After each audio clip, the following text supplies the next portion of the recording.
ছোট শান্ত গ্রামে থাকত এক দরিদ্র কিন্তু অত্যন্ত সৎ ছেলে।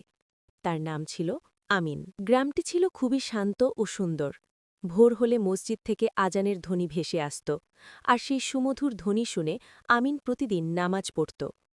আমিন খুব গরিব ছিল, কিন্তু তার হৃদয় ছিল সৎ এবং পরিষ্কার। সে প্রতিদিন বাজারে ছোটখাটো কাজ করত, তার অসুস্থ মায়ের জন্য খাবার জোগাড় করার উদ্দেশ্যে। তার মা সবসময় তাকে বলতেন, বাবা, জীবনে কখনো মিথ্যা বলবে না, আর সব সময় আল্লাহকে ভয় করবে। আমিন হাসিমুখে উত্তর দিত, জি আম্মু, আমি সবসময় সত্য কথা বলবো, ইনশাল্লাহ। একদিন প্রতিদিনের মতো আমিন বাজারে কাজ করতে যাচ্ছিল। হঠাৎ রাস্তার পাশে সে একটি ভারী ব্যাগ দেখতে পেল। সে ব্যাগটি তুলে খুলে দেখে অবাক হয়ে গেল। ব্যাগটি ভর্তি ছিল অনেক টাকা দিয়ে।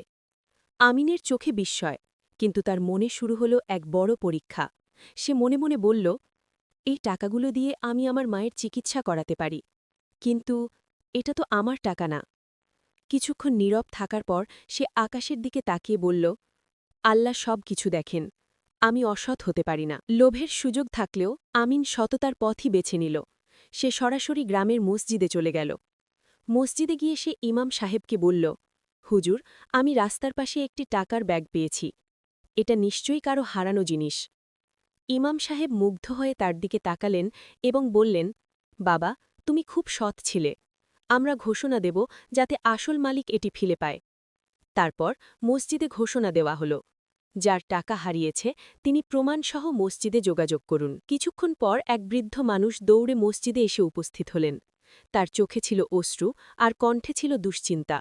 তিনি কাঁপা কণ্ঠে বললেন, আমি আমার টাকার ব্যাগ হারিয়ে ফেলেছি।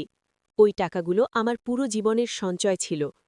আমিন শান্তভাবে ব্যাগটি তার হাতে তুলে দিল। বৃদ্ধ ব্যাগ খুলে দেখে আনন্দে কেঁদে ফেললেন।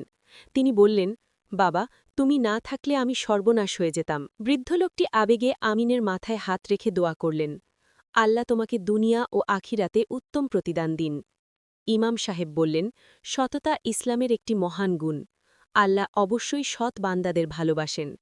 গ্রামের মানুষ সবাই আমিনের প্রশংসা করতে লাগল। প্রিয় দর্শক, এই গল্প আমাদের একটি বড় শিক্ষা দেয়। সত্যবাদিতা এবং সততা একজন মুমিনের সবচেয়ে বড় গুণ। যখন কেউ আল্লাহকে ভয় করে এবং সৎ পথে চলে, তখন আল্লাহ তাকে এমনভাবে পুরস্কৃত করেন যা সে কল্পনাও করে না।